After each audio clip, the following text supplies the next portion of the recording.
రేపే శని త్రయోదశి మహాశక్తివంతమైనది. అయితే సంక్రాంతి ముందు వస్తున్న ఈ శని త్రయోదశి రోజు కుక్కకు ఈ ఒక్కటి పెట్టండి చాలు, మీ దశ తిరిగి కోట్ల వర్షం కురుస్తుంది. శనిదేవుడే మీ ఇంటికి కోట్లు పంపిస్తాడు, సకల ఐశ్వర్యాలను ఇస్తాడు. ఈరోజు కుక్క కనిపిస్తే ఇలా చేయటం వలన మీకున్న కష్టాలు, బాధలు, సమస్యలు పోతాయి. మీరు అపర కుబేరులుగా మారిపోతారు, సకల ఐశ్వర్యాలను పొందుతారు అని శాస్త్ర పండితులు చెప్తూ ఉన్నారు. మరి శని త్రయోదశి రోజు కుక్క కనిపిస్తే ఏం చేయాలనే విషయాన్ని ఇప్పుడు ఈ వీడియోలో వివరంగా తెలుసుకుందాం. అంతకన్నా ముందు కుక్క గురించి ఒక పవిత్ర కథను విందాం. ఫ్రెండ్స్, ఫస్ట్ అయితే ఒక లైక్ కొట్టి మా ఛానల్ని కూడా సబ్స్క్రైబ్ చేసుకుని మాకు సపోర్ట్ చేయండి, ఎందుకంటే మాకు మీ సపోర్ట్ చాలా అవసరం. పూర్వం ఒక గురువు దగ్గరకు ఒక శిష్యుడు వచ్చి ఇలా అంటాడు: గురుదేవ, నా మనస్సులో ఒక సందేహం ఉంది. గురుదేవ, అన్ని దానాల కన్నా అన్నదానం గొప్పది అని అంటారు కదా, మరి అలాంటి అన్నాన్ని లేదా ఆహారాన్ని కుక్కలకు పెట్టడం వలన ఎలాంటి ప్రయోజనాలు కలుగుతాయి అని అడుగుతాడు శిష్యుడు. అప్పుడు ఆ గురువు, నాయన, కుక్కలకు ఆహారం పెట్టడం వల్ల 1 కాదు 8 ప్రయోజనాలు కలుగుతాయి. ఆ 8 ప్రయోజనాల గురించి మానవుడు తెలుసుకుంటే వారి జన్మ ధన్యమవుతుంది, జీవితంలో ఎక్కువ సుఖాలను అనుభవిస్తారు. దీనికి సంబంధించిన ఒక చిన్న కథను చెప్తాను, శ్రద్ధగా విను నాయన అని గురువు కథను ఇలా ప్రారంభించాడు. పూర్వం ఒక ఊరిలో ఒక నల్ల కుక్క ఉండేది. అది చాలా మంచి కుక్క, దాని పైగా అమాయకమైన కుక్క కూడా. అది ప్రతిరోజు అందరి ఇంటి ముందుకు వెళ్ళి ఆకలి బాధతో వారి వైపు దీనంగా చూస్తూ ఉండేది. కానీ దానికి ఎవరు ఆహారం పెట్టేవారు కాదు. ఆ గ్రామంలో అన్ని చోట్ల తిరిగి చివరికి గ్రామం బయటకు వచ్చింది. అక్కడ దానికి ఒక ఆశ్రమం కనబడింది. ఆ ఆశ్రమంలో ఒక మహర్షి తపస్సు చేసుకుంటూ ఉన్నాడు. ఆ మహర్షి చాలా గొప్పవాడు. అతను మనుషులతోనే కాదు, పశుపక్షాదులతో కూడా మాట్లాడగలడు. ఆ మహర్షి నల్ల కుక్క చూసి ఇలా అంటాడు: ఏం జరిగింది? నువ్వెందుకు అని గ్రామం వదిలి ఈ అడవిలోకి వచ్చావు? ఎందుకని నువ్వు దిగాలుగా ఉన్నావు అని అడుగుతాడు. మహర్షి అంత ప్రేమగా మాట్లాడేసరికి కుక్క బోరున ఏడ్చేస్తుంది. ఏడుస్తున్న కుక్కను చూసి మహర్షి, ఏడవకు, ఏం జరిగిందో నాకు చెప్పు, నేను నీ సమస్యను పరిష్కరించగలుగుతానేమో చూద్దాం అని అంటాడు. అప్పుడు ఆ నల్ల కుక్క, ఓ మహర్షి, మీరు మహాజ్ఞానులు, మీరు సకల జీవులపై ప్రేమను చూపిస్తారు. నా బాధ మీకు తప్ప ఇంకెవరికి అర్థం కాదు అని అనుకునే నేను ఇలా వచ్చాను అని అంటుంది. అప్పుడు ఆ మహర్షి కుక్కకు తలను నిమిరాడు. కుక్కను తన పక్కన కూర్చోబెట్టుకొని, అస్సలు నీకు వచ్చిన బాధ ఏంటో నాకు చెప్పు అన్నాడు. మహర్షి దానికి ఒక రొట్టె ఇచ్చి తినమన్నాడు. ఆ తర్వాత మహర్షి కుక్కతో, అంత పెద్ద ఊరిలో నీకు తినడానికి ఒక్కడు కూడా ఆహారం పెట్టలేదా అని అడుగుతాడు. అప్పుడు ఆ కుక్క ఏడుస్తూ, మహాత్మా, నేను మీకు ఏం చెప్పగలను? మా కుక్కల బాధ గురించి స్వామి, మా జీవితమే ఒక దురదృష్టకర జీవితం. మాకు ఇల్లు ఉండదు, సంపాదించుకుని తినటం మాకు చేతగాదు. స్వామి, ఆ భగవంతుడు మాలాంటి మూగజీవాలకు తోడుగా ఉండమని మనుషులను సృష్టించాడు. కానీ ఈ మనుషులు చాలా స్వార్థపరులు. వారు తిన్న ఆహారం మిగిలితే డస్ట్బిన్లో పడేస్తారు లేదా మరెక్కడో పడేస్తారు. కానీ మేము ఎంతో ఆకలితో అల్మటిస్తూ ఉంటాము, మాకు మాత్రం కొంచెం కూడా ఆహారం పెట్టరు. మేము మనుషుల ఇంటికి, గ్రామాలకు కాపలా కాస్తాము, అయినా ఈ మనుషులకు విశ్వాసం ఉండదు. స్వామి, మేము ఈ మనుషులపై ఆధారపడి బ్రతుకుతాము, కానీ ఈ మనుషులు మమ్మల్ని ఏమాత్రం పట్టించుకోరు. అందుకే మేము ఎండాకాలంలో ఎండలో, వానాకాలంలో వానలో, చలికాలంలో చలికి వణుకుతూ బిక్కుబిక్కుమంటూ కాలం గడుపుతూ ఉంటాము. మాకు జ్ఞానం లేదు, మేము ఒకరిపై ఆధారపడి బతుకుతాం. మాకు మీలాగా మాట్లాడడం రాదు, మా బాధలు ఎవ్వరు పట్టించుకోరు. మేము అరిస్తే గోల అనుకుంటారు, ఏడిస్తే అపశకనం అనుకుంటారు తప్ప మాకు ఏ బాధ వచ్చిందో ఎవ్వరూ తెలుసుకోరు. అసలు మా గురించి పట్టించుకోరు. మాకు ఆకలి వేస్తుంది, దెబ్బ తగిలితే బాధ కలుగుతుంది. మాకు నీలాగా ఏడవడం కూడా వచ్చు. కేవలం ఈ 3 విషయాల్లో మీరు సమానమే. ఆ భగవంతుడు మేము కష్టాలను అనుభవించాలని మాకు ఈ జన్మను ప్రసాదించాడు. మేము స్వతంత్రంగా జీవించలేము, మాకు నచ్చినవి తినలేము. మేము ఖచ్చితంగా మానవులపై ఆధారపడి జీవించాల్సిందే. మనుషుల ఇంటిలో ఒక బిడ్డ జన్మించగానే ఒక వేడుకగా జరుపుకుంటారు. కానీ మేము జన్మిస్తే ఎవరు సంతోషిస్తారు? మేము పుట్టినప్పుడు నేను పడుకున్న ప్రదేశం చాలా వెచ్చగా మృదువుగా ఉంది. ఆ సమయంలో అస్సలు చలి పెట్టేది కాదు. అప్పుడు నేను అనుకున్నాను, నేను ఏదో గొప్ప ఇంట్లో పుట్టాను, మా అమ్మ నాకు గొప్ప ఇంటిలో జన్మనిచ్చింది అని అనుకున్నాను. కానీ నేను కళ్ళు తెరిచి చూస్తే అప్పుడు అర్థమైంది, నా తల్లి నాకు పుట్టిన నా 4 అన్నలను తన గుండెపై పెట్టి పడుకుంటుంది. మేము మొత్తం 5గురం. నేను అందరికన్నా చిన్నవాడిని, నల్లవాడిని. మిగిలిన మా అన్నలు 4 అందరూ తెల్లగా ఉన్నారు. 2 రోజుల తర్వాత మా తల్లి మమ్మల్ని వదిలి ఆహారం కోసం బయటకు వెళ్ళింది. మీకు తెలుసా స్వామి, మా అమ్మ ఆహారం సాధించడానికి చాలా కష్టపడేది. ఒక్కొక్కసారి ఆహారం దొరికేది కాదు.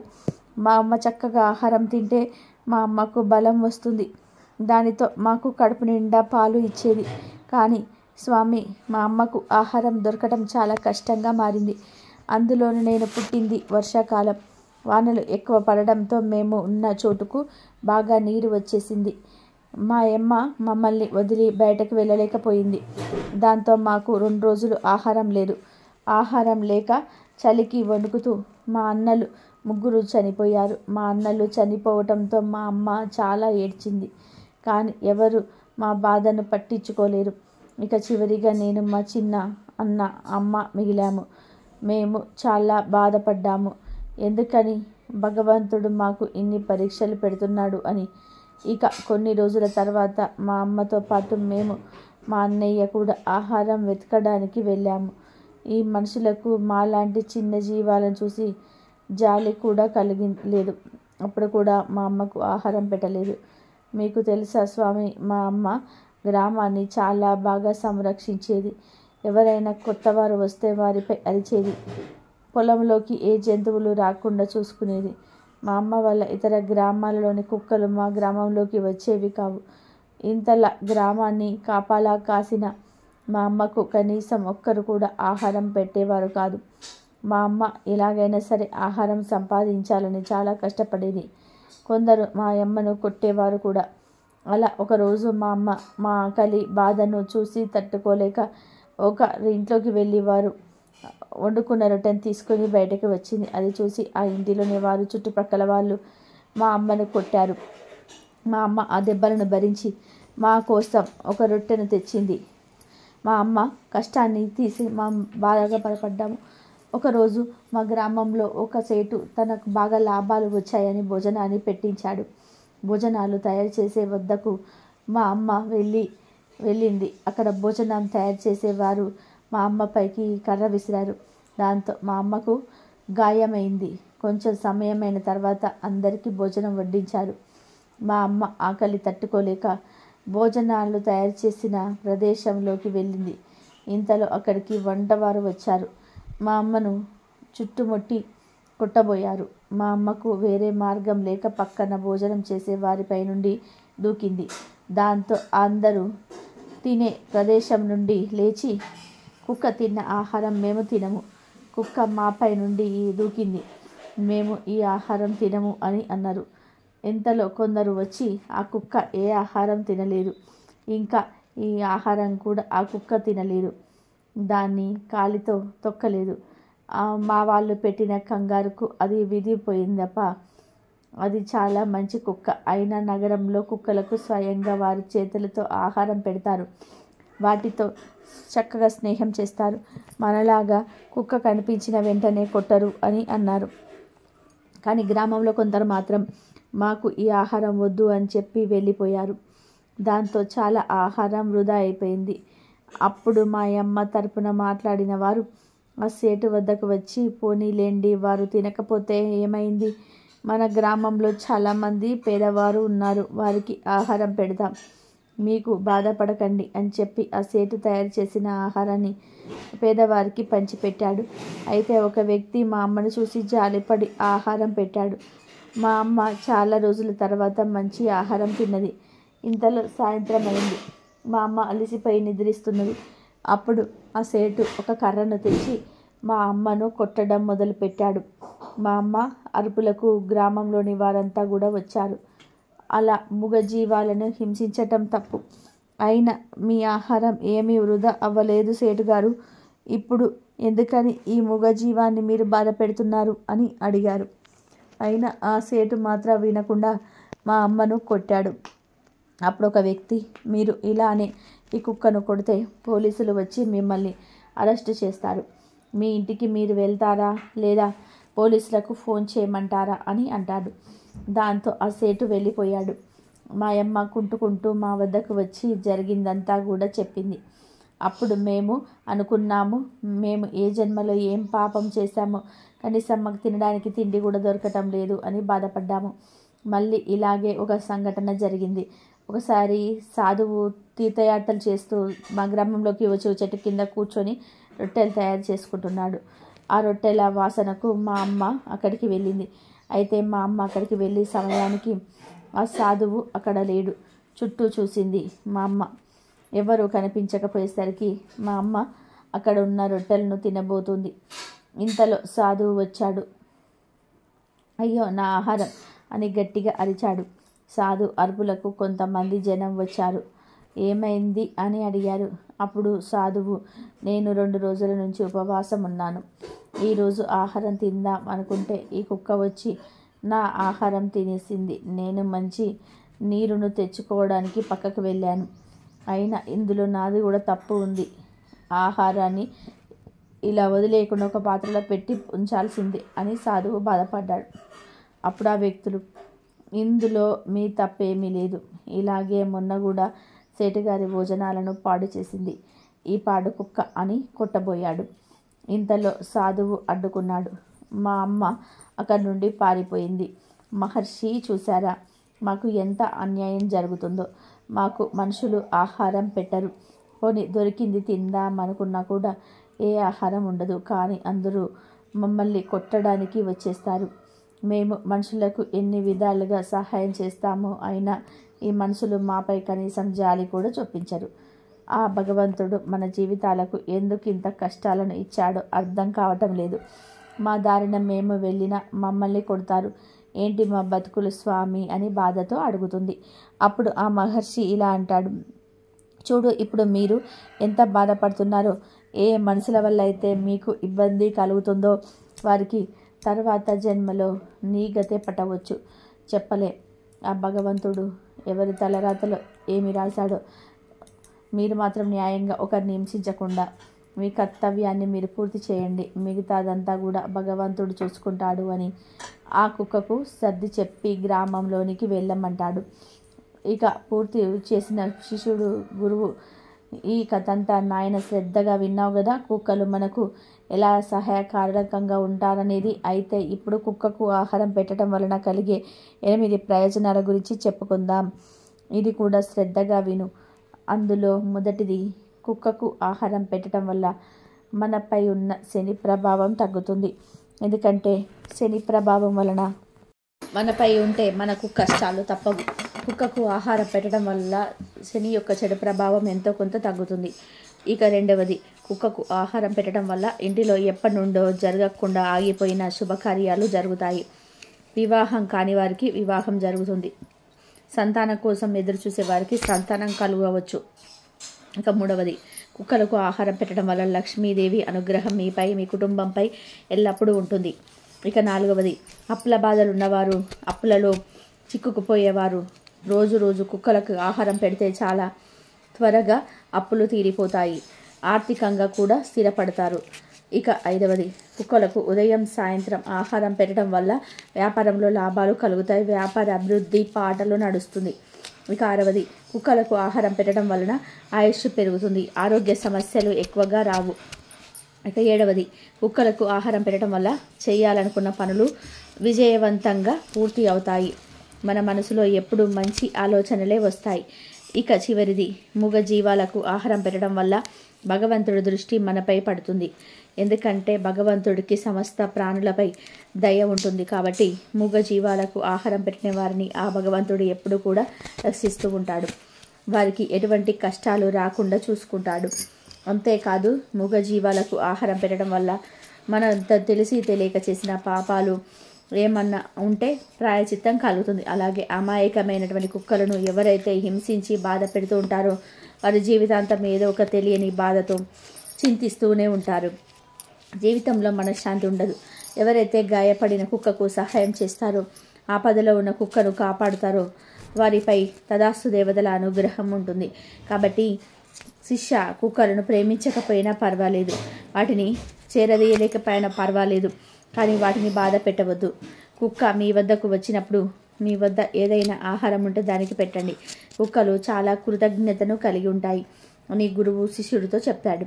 కాబట్టి ప్రతి ఒక్కరూ ఇంట్లో పెంచుకునే కుక్కలను, వీధిలో తిరిగే కుక్కలను బాధ పెట్టకుండా ఉండండి. మీరు వండుకున్న పదార్థాలలో ఎంతో కొంత ఆహారం వాటికి పెట్టండి. ఎప్పుడైనా సరే అదే మీకు రక్షణగా ఉంటాయి. మరి ప్రతి ఒక్కరూ కుక్కలకు ఆహారం పెట్టి ఈ 8 ప్రయోజనాలను పొంది ఆనందంగా జీవించండి. ఎంతో పవిత్రమైన మరియు శనిదేవుడికి ఎంతో ఇష్టమైన ఈ శని త్రయోదశి రోజున కుక్క కనిపిస్తే ఈ మాట అనండి చాలు, మీ దశ తిరిగిపోతుంది, సకల ఐశ్వర్యాలు సిద్ధిస్తాయని శాస్త్రాలు చెప్తున్నాయి. కుక్కలు ప్రతి ఒక్కరి ఇంటి దగ్గరలో ఉంటాయి, వీధుల్లో తిరుగుతూ ఉంటాయి, గ్రామాలకు కాపలాగా ఉంటాయి. అందుకే కుక్కలను గ్రామ సింహాలు అని పిలుస్తూ ఉంటారు. వీధి కుక్కలకు ప్రతిరోజు ఏదో ఒక ఆహారం పెడితే చాలా మంచిదని మన శాస్త్రాలు చెప్తూ ఉన్నాయి. కొంతమంది మూగ జీవాలైన కుక్కలను ఊరికే కొడుతూ ఉంటారు, హింసిస్తూ ఉంటారు. కుక్కలు ఏమీ చేయలేకపోయినా సరే వాటిని బాధిస్తూ ఉంటారు. కానీ అలా కుక్కలను, ముఖ్యంగా వీధి కుక్కలను ఊరికే హింసిస్తే శనీశ్వరుడి ఆగ్రహానికి గురి అవుతారు. కుక్కలను బాధించే వారిని శనీశ్వరుడు ఖచ్చితంగా బాధిస్తాడు, దానిలో సందేహమే లేదు. కాబట్టి ఎప్పుడు కూడా వీధి కుక్కలను కొట్టవద్దు. కొడితే మాత్రం శనీశ్వరుడి కోపానికి గురి అవుతారు. శనిదేవుడికి మూగ జీవాలంటే చాలా ఇష్టం. ముఖ్యంగా కాకులు, కుక్కలంటే శనిదేవుడికి ఇష్టం. శని త్రయోదశి రోజు మీకు ఏ సమయంలో కుక్కలు అంటే వీధి కుక్కలు కనిపిస్తే వాటికి ఉప్పుని ఆహారంగా పెట్టండి. ఉప్పుని పెట్టడం వలన ఆ కుక్కలు మీపై విశ్వాసాన్ని కలిగి ఉంటాయి. ఉప్పు తిన్న విశ్వాసం అనే సామెత ఉంది కనుక ఈరోజు ఉప్పు పెట్టండి. ఉప్పు అంటే డైరెక్ట్గా ఉప్పును తీసుకొని కుక్కలకు పెడితే తినవు. ముందు కొంచెం అన్నం తీసుకొని అందులో మీరు కొంచెం వండుకున్న అన్నం తీసుకొని ఆ అన్నంలో పాలు కానీ పెరుగు కానీ కలపండి. పాలు పెరుగు లేకపోతే మీరు వండుకున్న కూరనైనా సరే కలుపుకోవచ్చు. అన్నంలో పెరుగును కానీ పాలను కానీ కూరను కానీ మిక్స్ చేసి ఆ తర్వాత అన్నంపై చిటికెడు ఉప్పుపై వేయండి, సాల్ట్ వేయండి, గల్లుడు పైన వేయవచ్చు. జస్ట్ చిటికెడు ఉప్పు వేయండి. ఈ ఉప్పు వలన రుచి ఏమీ మారకుండా ఉండేలాగా రవ్వంత ఉప్పుని అన్నం మీద చల్లండి. ఆ తర్వాత ఈ ఉప్పు కలిపిన అన్నాన్ని కుక్కకు పెట్టేయండి. మీకు ఏ సమయంలో కుక్క కనిపించినా ఆ కుక్కను దగ్గరికి పిలిచి ఉప్పు కలిపిన అన్నాన్ని తినిపించండి. కుక్క కనిపిస్తే ఆ ఒక్క కుక్కకే పెట్టండి. లేదు 2-3 కుక్కలు వస్తే వాటన్నిటికీ కూడా కలిపి ఈ అన్నాన్ని పెట్టండి. ఇలా మీరు పెట్టిన అన్నాన్ని కుక్కలు తింటున్న సమయంలో ఓం శ్రీం శనేశ్వరాయ నమః అనే మంత్రాన్ని 3 సార్లు పలకండి. కుక్కలంటే శనిదేవుడికి ఎంతో ఇష్టం కనుక ఈరోజు కుక్కలకు ఆహారం పెట్టి ఈ మంత్రాన్ని పఠిస్తే శనీశ్వరుడు మిమ్మల్ని అనుగ్రహిస్తాడు. శని దోషాలు పోతాయి, మీకున్న కష్టాలు బాధలు పోతాయి, ఎంతో పుణ్యం వస్తుంది, మీ దశ మారిపోతుంది. శనీశ్వరుడి అనుగ్రహంతో మీకు సకల ఐశ్వర్యాలు సిద్ధిస్తాయి. కనుక ఈ శని త్రయోదశి రోజు కుక్క కనిపిస్తే అందరూ ఈ విధంగా చేసి శుభ ఫలితాలను పొందండి. కుక్క విశ్వాసానికి ప్రతీక. మానవుడు మచ్చిక చేసుకున్న తొలి జంతువు కుక్క. కొంతమంది కుక్క ఏడుపును, అరుపును కూడా అపశగనంగా భావిస్తారు. కానీ కుక్కలకు అతీంద్రియ శక్తులుంటాయి. దేవతలు తనకి ఇచ్చిన దివ్య శక్తులతో కుక్కలు కాలంలోనికి తొంగి చూసి భవిష్యత్తులో జరగబోయే సంఘటనలను ముందే తెలుసుకోగలదు. శాస్త్రీయంగా కూడా కుక్కకు కొన్ని ప్రత్యేకమైన శక్తులున్నాయని ఇప్పటికే నిరూపితమైంది. జంతువుల్లో అన్నిటికంటే కూడా ఎక్కువ విశ్వాసం గల జంతువు శునకాలు. ఆది మానవుడి కాలం నుండి కుక్కలను మానవులు మచ్చిక చేసుకున్నారు. అప్పుడు వేటలో తమ పెంపుడు కుక్కలను ఉపయోగించుకునేవారు. మిగతా జంతువుల కంటే కుక్కలు చాలా విషయాలలోనూ కూడా ఎంతో తెలివిని ప్రదర్శిస్తూ ఉంటాయి. కుక్కలు వాసన చూసి దేనినైనా సరే పసిగట్టగలుగుతాయి. అందులోనే దొంగలను పట్టుకునేందుకు పోలీసులు కుక్కలను ఉపయోగిస్తుంటారు. అంతేకాదు మిగతా జంతువుల కంటే మనిషితో స్నేహంగా ఉండేవి కూడా శునకాలే. ప్రస్తుతం ఇంటికి రక్షణగా కట్టే మానసిక ఆనందం కోసం కుక్కలను ఎక్కువగా పెంచుకుంటున్నారు. గ్రామాల కంటే పట్టణాల్లో కుక్కలు ఎక్కువ పెంచుకుంటున్నారు. పట్టణాల్లో ఇతరులతో తక్కువ సంబంధాలు ఉంటాయి కాబట్టి ఒక కుక్కను పెంచుకుంటే దానితోనైనా సరే సరదాగా గడపవచ్చునని అనుకుంటూ ఉంటారు. ఎందుకంటే మనుషులకు అత్యంత సన్నిహితంగా ఉండే జంతువుల్లో కుక్కలు ఒకటి. ఇంత ముద్ద పడిస్తే ఎంతో విశ్వాసంగా పడి ఉంటాయి. పెంపుడు కుక్కలైనా ఊర కుక్కలైనా సరే తిండి పెట్టిన వారి పట్ల విశ్వాసంగా పడి ఉండటం అనేది వాటికి పుట్టుకతో వచ్చిన సద్గుణం. కుక్కలను విశ్వాసం ఉన్న జంతువులుగా గుర్తించడమే కాకుండా కుక్కలకు అతీంద్రియ శక్తులు ఉన్నాయని శాస్త్రవేత్తలు చెబుతున్నారు. మనం చూడలేని నెగిటివ్ ఎనర్జీలను కూడా కుక్కలు చూస్తాయి. ఇక ఈ విషయాన్ని జ్యోతిష్య శాస్త్ర నిపుణులు కూడా బలంగా విశ్వసిస్తారు. కుక్కల విషయంలో గ్రీకుల కాలం నుండే రకరకాల విశ్వాసాలు ఉన్నాయి. కుక్కలకు నుంచి శకునాలు కూడా ప్రచారంలో ఉన్నాయి. నల్లని కుక్క మనకు ఎదురుగా వస్తే ధనలాభం కలుగుతుంది అని శకున శాస్త్రం చెప్తుంది. వేరే ఊరి వెళ్తున్న వ్యక్తికి కుక్కలు నోటితో ఆహారాన్ని పట్టుకొస్తే ఆ వ్యక్తికి ధనప్రాప్తి కలుగుతుందని చెప్తున్నారు. ఏదైనా పని మీద బయటికి వెళ్తున్నప్పుడు కుక్క ఎత్తైన ప్రదేశంలో కూర్చొని గుడి కాలుతో తల గోక్కుంటూ కనిపిస్తే కార్యసిద్ధి కలుగుతుంది. బయటికి వెళ్తున్న వ్యక్తికి మాంసం ముక్క నోటితో పట్టుకొని ఉన్న కుక్క కనిపిస్తే ఆ వ్యక్తికి కష్టం కలుగుతుందని అర్థం. కుక్కకు ఆహారం పెట్టినప్పుడు అది తిని ఖాళీ కుడివైపు గొక్కుంటే శుభం జరుగుతుంది. మనం బయటికి వెళ్ళినప్పుడు కుక్క నీటిలో మునిగి శరీర భాగాలను విదిలించుకుంటూ కనిపిస్తే ప్రయాణాల విషయాల్లో జాగ్రత్తగా ఉండాలని అర్థం. కుక్క మన చెప్పులు తీసుకొని వెళ్ళినా వేరే వారిని మన ఇంటికి తెచ్చినా మనకు మంచి జరగదని అర్థం. కుక్కలు మన పాదాలను వాసన చూస్తే త్వరలోనే ప్రయాణాలు చేస్తామని అర్థం. బయటకు వెళ్తున్నప్పుడు మీ ముందుకు కుక్క వచ్చి మరిగితే ధనప్రాప్తి కలుగుతుంది. కుక్కను చూసినప్పుడు కొట్టకుండా వాటిని ఆదరించి సేవ చేయటం, ఆహారం పెట్టడం వంటివి మీకు చేతనైనంత వరకు చేయాలి. ఎందుకంటే కుక్కను కొడితే మనకు కీడు జరుగుతుంది. వాటికి మనకు తోచినంత సహాయం చేయాలి. దోషాలు పోవడానికి కుక్కలకు పూజలు కూడా చేస్తారు. పిల్లలు సరిగ్గా చదవకపోయినా ఆరోగ్యపరమైన ఇబ్బందులున్న కుక్కలకు సేవ చేయటం మంచిది. సంతానం లేని వారు ప్రతిరోజు వీధి కుక్కకు అన్నం పెట్టడం, సేవ చేయటం, వాటిని చేరదీయడం వంటి పనులు చేస్తే మంచి జరుగుతుంది. శని త్రయోదశి అంటే శనివారం రోజు త్రయోదశి తిథి ఉన్న రోజును శని త్రయోదశి అంటారు. ఈరోజు శనీశ్వరుడికి నువ్వుల నూనెతో అభిషేకం చేయాలి. సూర్యోదయానికి నుండి 1 గంట పాటు రుద్రాభిషేకం చేస్తే మంచి ఫలితాలు వస్తాయి. ఉదయం వీలు కాని వారు సాయంత్రం సూర్యాస్తమయ సమయంలో అనగా 5:30 నుండి 6:30 మధ్యలో చేయాలి. శనిదేవుడు అంటే చాలామంది భయపడిపోతూ ఉంటారు. వాస్తవానికి శనిదేవుడు చాలా మంచివాడు. అమ్మ నాన్నల ప్రేమను శనిదేవుడు చూపిస్తాడు. శని భగవానుడు అంటే నీతి, న్యాయం, ధర్మబద్ధతకు కట్టుబడి ఉంటాడు. గోచార రీత్యా శనిదేవుడి అశుభ దృష్టి ఉన్నవారు ఆయన్ని భక్తితో కొలిచి ధర్మబద్ధంగా జీవిస్తే వారికి ఎలాంటి కీడు చేయకుండా కాపాడుతాడు. నిజానికి శని భగవానుడిని మనసారా పూజించి ఆరాధించే భక్తులను కష్టాల నుంచి గట్టెక్కించే కరుణామూర్తి. ఎప్పుడు ధర్మబద్ధంగా జీవించే వారిపైన శని ఎప్పుడు కూడా తన కృపను ఉంచుతాడు.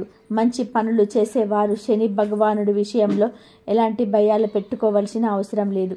ఎందుకంటే శని మంచి పనులు చేసేవారిని ఎప్పుడు కూడా ఇబ్బంది పెట్టడు. చెడు పనులు చేసేవారికి మాత్రం తప్పకుండా చెడు ఫలితాలు కలిగిస్తాడు ఆ శనీశ్వరుడు. పరమేశ్వరుడే ఈ బాధ్యతలను శనీశ్వరుడికి అప్పగించాడు. అందుకే శనిదేవుడిని కర్మఫలదాత అంటారు. భూలోకపు న్యాయాధిపతి శనీశ్వరుడు. శని త్రయోదశి రోజు మనం చేసే పూజ, తర్పణం, హోమాలు, దానాదుల వలన శని దోషాలు తొలగిపోతాయి. ఈరోజు శని పూజ చేయటం వలన మహత్తర ఫలితం కలుగుతుంది. శని త్రయోదశి రోజు శనిదేవుడిని నల్లటి నువ్వులతో నువ్వుల నూనెతో అభిషేకం చేయటం వలన చాలా మంచి ఫలితం అనేది ఉంటుంది. శని భూలోకపు న్యాయాధిపతి కనుక శని ప్రసన్నం అవ్వాలి అంటే మీరు ఎన్ని పూజలు చేసినా జీవితంలోని కొన్ని మంచి పనులు చేయాలి. శనికి మాతృభక్తి అనేది ఎక్కువ గనక తల్లిదండ్రులను సంతోషంగా చూసుకోండి. తల్లిదండ్రుల పట్ల గౌరవం కలిగి ఉండాలి. ముఖ్యంగా శని త్రయోదశి రోజు పూజలు చేసినా చేయకపోయినా వ్యవసాయదారులకు, కార్మికులకు మీ వంతు ఏదో ఒక సహాయం మాత్రం చేయండి. ఇలాంటి పుణ్యకార్యం ఒకటి చేసినా చాలు. శనిదేవుడు నిరంతరం మీకు అనుకూలంగా ఉంటాడు, ఐశ్వర్యాన్ని కలిగిస్తాడు. ఎంతో శక్తివంతమైన ఈ శని త్రయోదశి రోజు ఇనుము, ఉప్పు, నువ్వుల నూనెను ఎవరికి దగ్గర నుండి కూడా చేతితో తీసుకోకూడదు. అలా తీసుకుంటే మీకు శని దోషాలు సంక్రమిస్తాయి. జన్మాంతం శని మిమ్మల్ని పట్టి పీడిస్తారు, కష్టాలను కలగజేస్తాడు.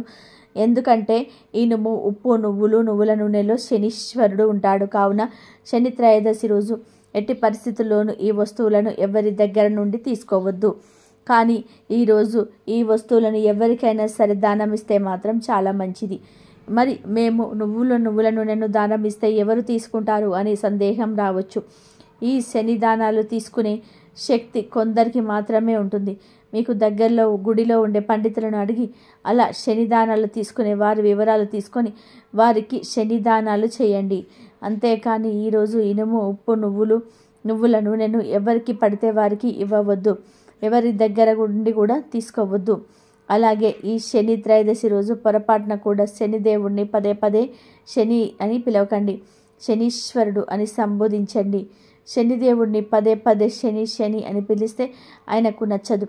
కానీ శనీశ్వరుడు అని పిలిస్తే ఐశ్వర్యం కలిగిస్తాడు. పరమేశ్వరుడు, వెంకటేశ్వరుడు ఇలా ఈశ్వర శబ్దం ఉన్న దేవుళ్ళు ఐశ్వర్యాన్ని కలిగిస్తారు. శనిదేవుడికి కూడా శనీశ్వరుడు అని సంబోధనిస్తే ఆయన సకల ఐశ్వర్యాలను ప్రసాదిస్తాడు. శనిదేవుడికి ఈశ్వరుడు అనే శబ్దం ఎలా వచ్చిందో తెలిపే కథ కూడా ఒకటి పురాణాలలో ఉంది. ఒకనాడు శనిదేవుడు శివుడిని దర్శించుకోవడానికి కైలాసం వెళ్ళి పార్వతీ పరమేశ్వరులను దర్శించి భక్తితో ప్రార్థిస్తారు. అప్పుడు శివుడు శనిదేవుడిని విధి ధర్మమును పరీక్షించాలని నన్ను పట్టగలవా అని ప్రశ్నించాడు. అందుకు శని మరునాడే సూర్యోదయం నుండి సూర్యాస్తమయ కాలం వరకు శివుణ్ణి పడతానని చెప్పి వెళ్ళిపోతాడు. ఇక ఈశ్వరుడు శని తనను పట్టకుండా ఉండాలని చెప్పి తర్వాతి రోజు ఉదయం నుండి సాయంత్రం వరకు విల్వ వృక్షం రూపము ఎత్తి ఎవరికి కనిపించకుండా ఉండిపోయాడు. ఈశ్వరుడి జాడ తెలియక పార్వతీదేవితో సహా దేవతలందరూ కూడా ముల్లోకములను వెతికారు. వారిలో ఎవరికి ఈశ్వరుడి జాడ గాని శనిదేవుడి జాడ గాని దొరకలేదు. ఆనాటి సూర్యాస్తమయం సంధ్యాకాలము గడిచిన తర్వాత ఈశ్వరుడు బిల్వ వృక్షం నుండి తన నిజ రూపంతో బయటికి వచ్చిన మరుక్షణమే శనిదేవుడు అక్కడ ప్రత్యక్షమయ్యాడు. అప్పుడు ఈశ్వరుడు నన్ను పట్టుకోలేకపోయావే అని శనిని ప్రశ్నించాడు. దానికి శనిదేవుడు శివుడికి నమస్కరించి, ఓ పరమేశ్వర, నేను మిమ్మల్ని పట్టటం వలనే కదా లోకారాధ్యులైన తమరు బిల్వ వృక్ష రూపంగా ఒక్కరోజు ఉన్నారు అని అన్నాడు. అప్పుడు శివుడు శనిదేవుడి విధి నిర్వహణకు భక్తి ప్రవర్తులకు మెచ్చి, ఈశ్వరుడినైన నన్నే కొద్ది కాలము పట్టి నాతోటే నివసించి ఉన్నావు కాబట్టి ఈ రోజు నుండి నీవు శనీశ్వరుడు అని పేరుతో ప్రసిద్ధి పొందుతావు. దోషమున్నవారు దోష పరిహారార్థము నన్ను బిల్వ పత్రములతో పూజిస్తే దోష నివృత్తి కలుగుతుంది అని అభయమిచ్చారు. అలా శనిదేవుడికి శనీశ్వరుడు అనే పేరు వచ్చింది. శని త్రయోదశి నాడు వీలైనన్ని సార్లు శనిదేవుడిని శనీశ్వరుడు అని సంబోధిస్తే ఆ శనిదేవుడే ఐశ్వర్యాన్ని ప్రసాదిస్తాడు. కానీ శని అని పిలిస్తే మాత్రం కష్టాలను కలగజేస్తాడు. కనుక అందరూ కూడా శని త్రయోదశి సందర్భంగా ఈ నియమాలను పాటించండి. శనిదేవుడికి ఎంతో ఇష్టమైన ఈ శని త్రయోదశి రోజు ఒక ప్రత్యేకమైన చెట్టును తాకితే చాలు, 1 గంటలో మీ ఒంట్లోని నెగిటివ్ ఎనర్జీ అంతా కూడా పోయి రాజయోగం పడుతుందని పెద్దలు చెప్తున్నారు. మరి ఆ చెట్టు ఏమిటి అంటే రావి చెట్టు. శని త్రయోదశి రోజు మీకు దగ్గరలో ఉండే రావి చెట్టు ఎక్కడ ఉంటే అక్కడికి వెళ్ళి ఆ చెట్టును తాకితే చాలు, శని అనుగ్రహంతో అష్టైశ్వర్యాలు సిద్ధిస్తాయి. ఈరోజు మీకు ఎక్కడ రావి చెట్టు కనిపించినా ఆ చెట్టుకు చెంబుతో నీళ్లు పోసి తర్వాత చెట్టుకు నమస్కారం చేసుకొని 21 సార్లు ఆ చెట్టును తాకండి. అలా తాకేటప్పుడు మీ కోరిక చెప్పుకోండి. ఇలా రావి చెట్టును తాకిన తర్వాత కాసేపు ఆ చెట్టు కింద కూర్చోండి. అంటే ఒక 5 నిమిషాలు అలా ప్రశాంతంగా కూర్చోండి. ఆ తర్వాత ఇంటికి వెళ్ళండి. ఇదంతా చేయలేకపోతే కనీసం రావి చెట్టును 21 సార్లు తాకండి చాలు. ఈరోజు రావి చెట్టును తాకితే శని దోషాలు పోతాయి. ఆ రావి చెట్టులోని అద్భుత శక్తులు మీలోనికి ప్రవేశిస్తాయి. మీ ఒంట్లోని రోగాలు, నెగిటివ్ ఎనర్జీ పోతుంది. మీ శరీరంలోని అలసట, నీరసము పోతాయి. 1 గంటలోనే మీ ఒంట్లోని చెడు శక్తులన్నీ కూడా పోతాయి. మంచి పాజిటివ్ ఎనర్జీ వస్తుంది. మీ కష్టాలు, బాధలు పోయి రాజయోగం పడుతుంది. అత్యుత్తమ ఔషధ గుణాలు ఉన్న చెట్లలోకి రావి చెట్టు ఒకటి. రావి చెట్టు దగ్గర కాస్త సమయం గడిపితే ఒంట్లోని నెగిటివ్ ఎనర్జీ పోతుంది. అందుకే దేవాలయాల్లోని రావి చెట్టు పెడుతూ ఉంటారు. హిందూ సాంప్రదాయాలలో రావి చెట్టుకు ఎంతో ప్రాముఖ్యత ఉంది. చెట్లను పూజించటం మన హిందూ సాంప్రదాయాలలో ఒకటి. కొరుకును కనడం కన్నా వాటలో మహార వృక్షాలను నాటడం వలన పుణ్యమని భవిష్యత్ పురాణం చెప్తుంది. అన్ని వృక్షాలకెల్లా రావి చెట్టు పరమ పవిత్రమైనదని శ్రీమద్ భాగవతంలో శ్రీకృష్ణ భగవానుడు చెప్పాడు. రావి చెట్టును విష్ణు నివాసంగా పరిగణిస్తారు. అశ్వత్థ వృక్షంగా పరిశ్రద్ధికెక్కిన ఈ రావి చెట్టుకు కింద పరమ భక్తురాలైన హిందువులు తమ ప్రాణాలను సైతం వదిలిపెట్టడానికి ఇష్టపడుతుంటారు. రావి చెట్టు వేళ్లల్లో శివుడు, చెట్టు కాండంలో, కొమ్మల్లో నారాయణుడు, ఆకులలో హరి, చెట్టు కాయల్లో సకల దేవతలు మరియు గురువు కొనవై ఉంటాడని పురాణం చెప్తుంది. సాక్షాత్తు విష్ణుమూర్తి ప్రతిరూపమైన రావి చెట్టు అని విశ్వసిస్తుంటారు. రావి చెట్టును పూజించటం వలన శనీశ్వరుడి బాధలు తొలగిపోయి లక్ష్మీ కటాక్షం కలుగుతుంది. ఈ చెట్టులో ఎన్నో ఔషధ గుణాలు ఉన్నాయి. ఈ చెట్టు యొక్క బెరడు, ఆకులు ఎన్నో వ్యాధుల నివారణకు ఉపయోగపడతాయని ఆయుర్వేదం నిపుణులు చెప్తున్నారు. రావి చెట్టును పూజించటం వలన హిందూ మతంలో చాలా ముఖ్యమైన ఆచారం. దాదాపుగా ప్రతి దేవాలయంలోనూ రావి చెట్టు ఉంటుంది. రావి చెట్టును భగవత్ స్వరూపంగా హిందువులు భావిస్తూ ఉంటారు. మన పురాణాలలో కూడా రావి చెట్టును గురించిన ప్రస్తావన ఉంది. రాత్రిపూట కూడా ఆక్సిజన్ను అందించే అతి తక్కువ చెట్లలో రావి చెట్టు ఒకటి. రావి చెట్టు అనేక రోగాలను నయం చేస్తుంది. గాలిలో ఉన్న హానికారక బ్యాక్టీరియాను నాశనం చేస్తుంది. బ్రహ్మ, విష్ణు, పరమేశ్వరులు తమ దివ్య ఆయుధాలను రావి చెట్టు పైన ఉంచుతారని పురాణ గాథలు చెప్తున్నాయి. రావణాసురుడి చెరలో ఉన్న సీతమ్మ రావి చెట్టు నీడలోనే ఉండేది. సీతమ్మకు ఆశ్రయం ఇచ్చిన రావి చెట్టు అంటే హనుమంతుడికి ఎంతో ఇష్టమని రామాయణం తెలుపుతుంది. రావి చెట్టును పూజించటం వలన శని బాధలు తొలగిపోతాయి. సంతాన ప్రాప్తి కలుగుతుంది. వివాహ సమస్యలు తీరిపోతాయి. లక్ష్మీ కటాక్షం కలుగుతుంది. ఇన్ని విశిష్టతలు కలిగిన రావి చెట్టును మీరు కూడా శని త్రయోదశి రోజు ముట్టుకొని శుభ ఫలితాలను పొంది సంతోషంగా జీవించండి. శని మీ రాశి చక్రంలో శని రాశి చక్రంలో ఉండే ఒక్కొక్క స్థానంలో ఒక్కొక్క ఫలితాన్ని ఇస్తాడు. అన్ని రాశుల్లో వారు శని త్రయోదశికి శివారాధన చేస్తే మంచిది. అందరిలోనూ ఒక అపోహ ఉన్నది. ఏమిటి అంటే శనీశ్వరుడు అంటే పీడించి కష్టాలను పెడతాడు అని. కానీ అది తప్పు భావన. శని చాలా మంచి దేవుడు. శనిని ఆరాధిస్తే అందరు దేవతలను ఆరాధించిన ఫలితం వస్తుంది. శనీశ్వరుడి కృప ఉంటేనే అన్ని పనులు సవ్యంగా సాగుతాయి. నవగ్రహాల్లోనికి ఒక శని గ్రహం మాత్రమే మనిషి జీవితాన్ని ఒక క్రమ పద్ధతిలో పెట్టగలుగుతుంది. ఆ సమయంలో ఎవరైనా సరే బద్ధకాన్ని వదిలించుకొని జీవితాన్ని ఆనందమయ జీవితం చేసుకోవచ్చు. ఒకసారి కష్టపడటం అలవాటు అయిన వారికి సుఖపడటం చాలా తేలిక అవుతుంది. సుఖపడిన వారికి కష్టపడడం తెలియదు. అది బాధాకరంగా ఉంటుంది. కానీ శనిగ్రహం అలా కాదు. కష్టాన్ని ఇచ్చి తర్వాత కష్టపడిన దానికి ప్రతిఫలం ఇస్తాడు. సుఖాన్నిచ్చి అది ఆనందదాయకంగా ఉంటుందో ఎవరికి వారే అనుభవిస్తే కానీ తెలియదు. అది ఒక చెప్పేది కూడా కాదు. శని త్రయోదశి రోజు నీలాంజన సమభాసం రవిపుత్రం యమాగ్రజం ఛాయా మార్తాండ సంభూతం భూతం నమామి శనీశ్వరం అని వీనైనన్ని ఎక్కువసార్లు పఠించటం మంచిది. శని త్రయోదశి రోజున శని భగవానుడికి చేసే పూజా పురస్కారాలు, దాన ధర్మాలు మామూలు సమయంలో చేసే వాటికంటే కూడా అధిక శుభ ఫలితాలను ఇస్తాయి. అలాగే ఈ సమయంలో చేసే పాపాలు కూడా అధిక చెడు ఫలితాలను ఇస్తాయి. జాతక రీత్యా శని బాగాలేని వారు, శని దశ అంతర్దశలు జరుపుతున్న వారు, ఏలినాటి శని, అష్టమ శని, అర్ధాష్టమ శని వల్ల ఎవరైతే పీడింపబడుతూ ఉన్నారో అటువంటి వారందరూ కూడా ఈరోజు శని పరిహారాలు అంటే నువ్వుల నూనెతో శనికి అభిషేకం చేయటం, ఉపవాసం ఉండటం, రావి చెట్టుకు ప్రదక్షిణలు చేయటం చేసి ఆవరణతో దీపాలు పెట్టడం, నల్ల కాకికి అన్నం పెట్టడం, నల్ల కుక్కకు అన్నం పెట్టడం, నల్లని గొడుగు, నల్లని వస్త్రాలు, తోలు వస్త్రాలు, నవధాన్యాలు, ఇనుము దానం చేయటం మంచిది. ఈ విధంగా శనిని పూజించి ఆరాధిస్తే బద్ధకము, చెడు ఆలోచనలు, రోగాలు, అపమృత్యు దోషాలు, వృత్తిపరమైన సమస్యలు, వివాహ సమస్యలు, ఆటంకాలు, శత్రు భయం, కోర్టు సమస్యలతో ఉన్నవారి సమస్యలు కూడా తొలగుతాయి. శనిదేవుడు నీతిమంతుడు. చెడు చేస్తే చెడు ఫలితాలు, మంచి చేస్తే మంచి ఫలితాలు తీసుకురాగలడు. కాబట్టి తప్పులు చేయని వారు శనిదేవుడిని చూసి భయపడవలసిన పని లేదు. ఎందుకంటే శనిదేవుడు ఎవరిని కూడా అనవసరంగా హింసించడు. శని గ్రహం యొక్క తీవ్ర ప్రభావం లేదా దోషం తొలగిపోవాలంటే ఈరోజు ఒక గిన్నెలో మంచి నూనె తీసుకొని అందులో మీ ముఖాన్ని చూసి ఆ గిన్నెతో నూనెను శనిదేవుడి ఆలయంలో ఉంచండి. శనికి నువ్వుల నూనె అంటే చాలా ఇష్టం కాబట్టి అలా చేయటం వలన శనిదేవుడు సంతోషిస్తాడని నమ్ముతూ ఉంటారు. ఈ వీడియో నచ్చితే లైక్ చేయండి, షేర్ చేయండి, సబ్స్క్రైబ్ చేయండి. మరొక మంచి వీడియోతో మళ్ళీ కలుద్దాం. నవగ్రహాలలోనికి ఒక శని గ్రహం మాత్రమే మనిషి జీవితాన్ని ఒక క్రమ పద్ధతిలో పెట్టగలుగుతుంది. ఆ సమయంలో ఎవరైనా సరే బద్ధకాన్ని వదిలించుకొని జీవితాన్ని ఆనందమయం జీవితం చేసుకోవచ్చు. ఒకసారి కష్టపడటం అలవాటు అయిన వారికి సుఖపడటం చాలా తేలిక అవుతుంది.